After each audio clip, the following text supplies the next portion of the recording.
सरस्वती माता की जय, पार्वती मैया की जय, श्री रामचंद्र की जय, सीता मैया की जय। बहुत ही खूबसूरत कथा, हमारे कथावाचक और इनकी पूरी भजन मंडली बहुत ही अच्छा इन्होंने कथा सुनाई और बिल्कुल सत्य कथा सुनाई।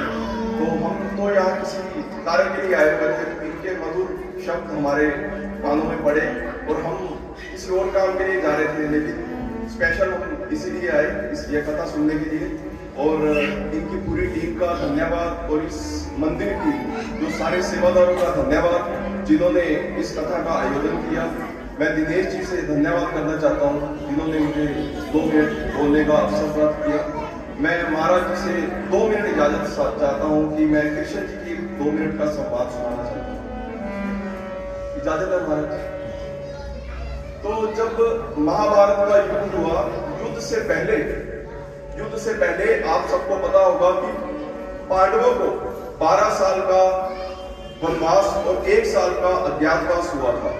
12 साल का वनवास तो निकल गया, लेकिन 1 साल का अज्ञातवास में ये होता है, पता है ना आपको 1 साल का अज्ञातवास, कि अगर आपको माता जी को अगर आपको किसी ने ढूंढ लिया तो आपको दोबारा 12 साल से रिपीट दोबारा होगा।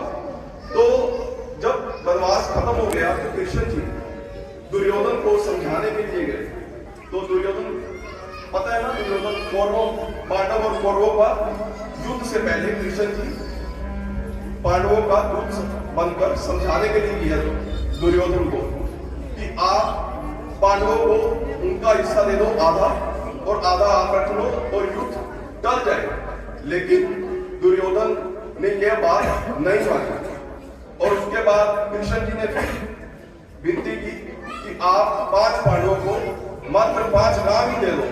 तो दुर्योधन ने अहंकार से कहा कि मैं सुई के नोक जितनी की जमीन मैं नहीं दूंगा। तो इस पर एक छोटी सी कविता है। तो कृष्ण जी जब समझाने के लिए गए तो क्या कविता है, ये आपके सामने प्रस्तुति है। ये इसमें थोड़े से संस्कृत के शब्द हैं, लेकिन आपको ध्यान से सुनोगे तो आपको ये कविता और ये संवाद कृष्ण जी और दुर्योधन का अवश्य ही पसंद आएगा। वर्षों तक वन में घूम घूम बाधा विघ्नों को चूम चूम, सहधूप गांव पानी पत्थर, पांडव आए कुछ और निखर। यह वनवास की बात चल रही है। पांडव आए कुछ और निखर। अब कृष्ण जी जाते हैं मैत्री की राह बताने को, सबको सुमार कर लाने को, दुर्योधन को समझाने को, भीषण विध्वंस बचाने को भगवान हस्तिनापुर आए, पांडव का संदेशा लाए। क्या संदेशा लाए? आप सबको समझ आ रही है? दो न्याय अगर तो आधा दो, उसमें भी यदि बाधा हो, दे दो केवल 5 ग्राम, रखो अपनी धरती तमाम, हम वहां भी खुशी से खाएंगे, परिजन पर असीना उठाएंगे। हम युद्ध नहीं चाहते। दुर्योधन ने क्या कहा? बहुत ही खूबसूरत पैरा है और हम सबको समझने के लायक पैरा है। दुर्योधन वो भी दे न सका, आशीष समाज का ले न सका, उल्टा चला हरि को बांध दे। दुर्योधन ने अपने सिपाहियों को बोला कि कृष्ण जी को बांध दो। उल्टा चला हरि को बांधने, जो था असाध्य चला उसको साधने।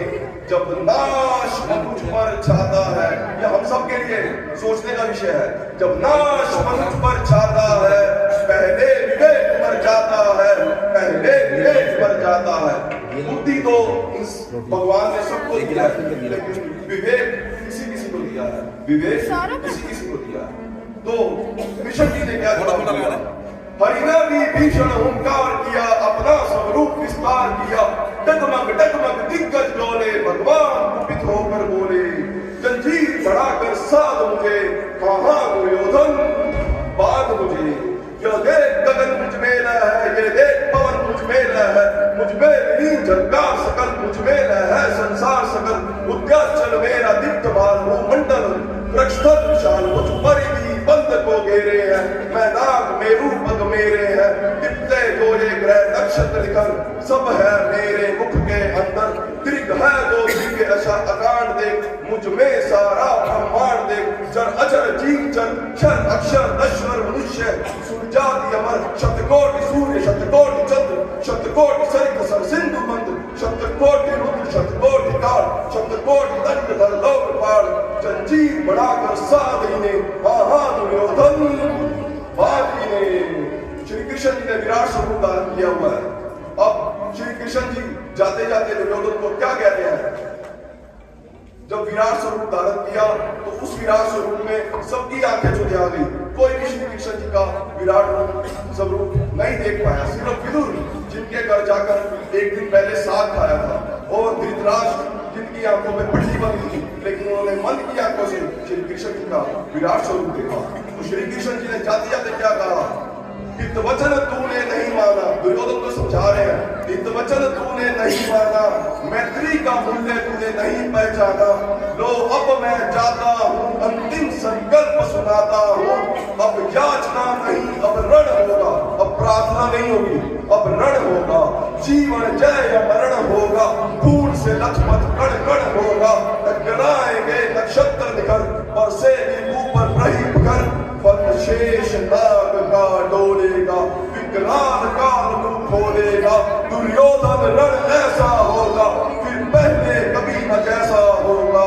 भाई पर भाई टूटेंगे, विषबाण बूंद से छूटेंगे। वायस श्रृंगार सुख लूटेंगे।